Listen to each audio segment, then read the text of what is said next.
Welcome to Vintage Variety. Today I'm going to be sharing two separate jewelry hauls with you guys. One is from when I visited South Carolina, and the other one, of course, is from my home state. I'll also be announcing the winners for the Beebeecraft giveaway.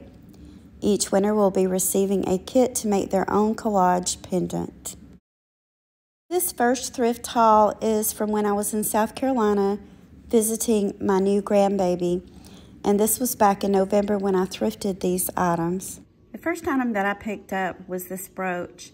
It's in relatively good condition. I see one stone that may be a little bit dark, but other than that, I think that it's in excellent condition.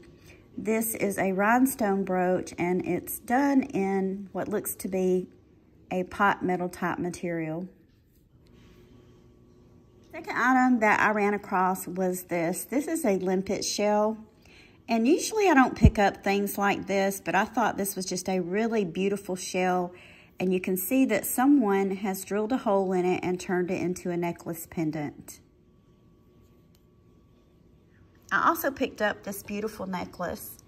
I'm not a big fan of necklaces that are strung on wire because they get tangled up so easily. When you store necklaces like this, you have to be really careful that it's not bumping up against something else because they will get tangled with other chains. But I liked the design of this. I thought it was really pretty. It's a combination of different types of beads. Some of them are wood beads. And this necklace is by Napier. It is a later necklace. You can see it has the lobster claw clasp on it. But I still thought that it was absolutely beautiful. I also picked this piece up. When I saw it in the case, I immediately thought that it was a very cool necklace pendant. You can see it's quite large. It's about the size of my hand. The lady took it out of the case and I flipped it over to the back. I realized that this is actually a belt buckle. This looks like an artisan piece. And you can see that someone has hand signed it. I did try to do some research on the web to see if anything like this came up. And I also searched under the signature. I wasn't able to find anything. This is just a really beautiful buckle. You can see that it has this large black stone in the center, and I believe that this stone is glass. The reason I decided to go ahead and purchase this is I feel like this would make an absolutely gorgeous necklace pendant. A jump ring could be inserted into the top. It does have a hole at the bottom, but I could always put a black bead over the hole, or I could add another longer jump ring and some pieces of chain so that it dangled. You guys definitely let me know in the comments what you would do with this piece. Would you make it into a necklace pendant, or would you do something else? These next items that I'm going to show you came from a thrift store here in Georgia. And I went into this thrift store with my mother and my grandson right before Christmas time. This thrift store is owned by a church, and I used to get a lot of really good jewelry bags there. The past few times I've been in, they haven't had any jewelry bags. And the last time I went in, they didn't really have a very big selection of jewelry. So I was pleasantly surprised this time that they had quite a bit of jewelry, and I found some really good pieces, starting with this beautiful gold tone brooch with pearls.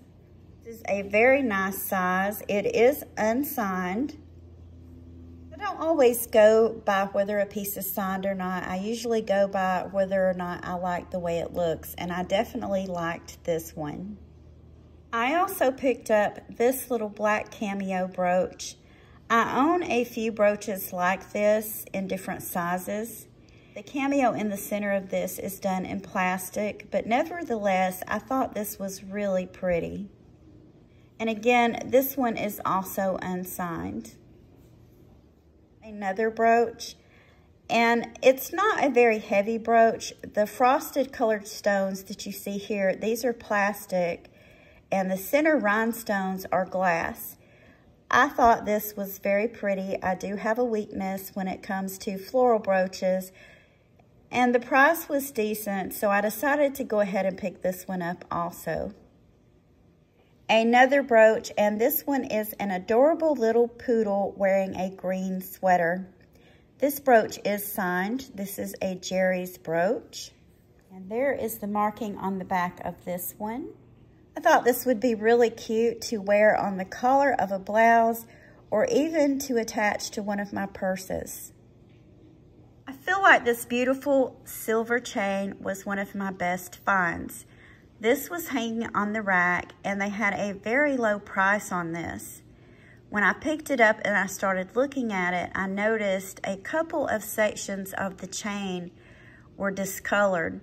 And I wasn't sure if the material that the chain was made out of had rusted or if something had gotten on it that had discolored it.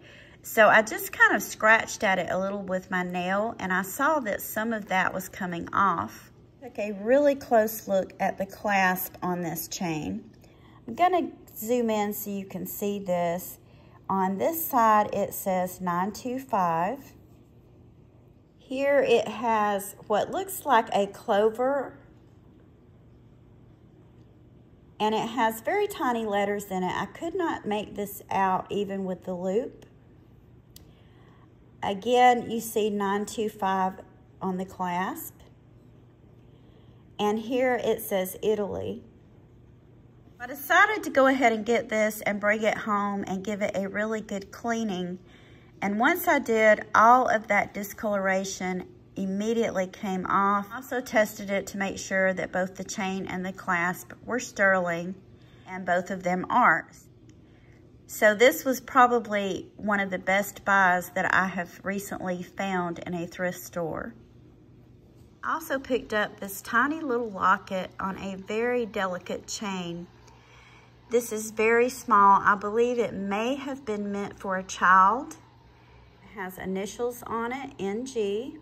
There's a good look at the inside of it. I don't see any markings anywhere on this piece.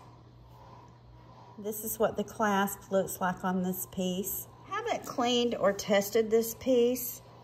You can see the chain definitely could use a good cleaning.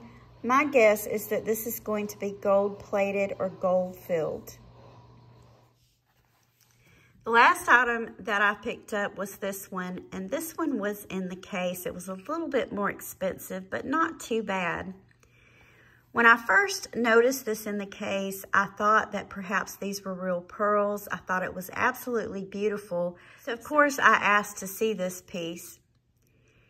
Once it was outside of the case and I looked closely, I realized that these are glass pearls. And then I looked at this beautiful rhinestone clasp, and I realized that this is an Elizabeth Taylor Avon piece. Elizabeth Taylor did a lot of really beautiful pieces of jewelry for Avon. They've only grown in value over time. They're very sought after by collectors and quite expensive. So I was thrilled to run across this beautiful necklace at a price that actually fit into my budget. This is the last piece that I'm going to show today. I also purchased this while I was in South Carolina visiting my son and daughter-in-law. And I wanted to show this last because this isn't a jewelry item, but nevertheless, I think it's absolutely wonderful. This is a vintage Mealy jewelry case. And you can see on the outside that it's in excellent condition. It almost looks as though this was never used. You can see that the inside is all still intact. I picked this up because I really liked it and I thought that this would be a great item to use to store some of my earrings in. I'm going to announce my Beebeecraft winners. I'm going to do 2 giveaways for you to make your own kit.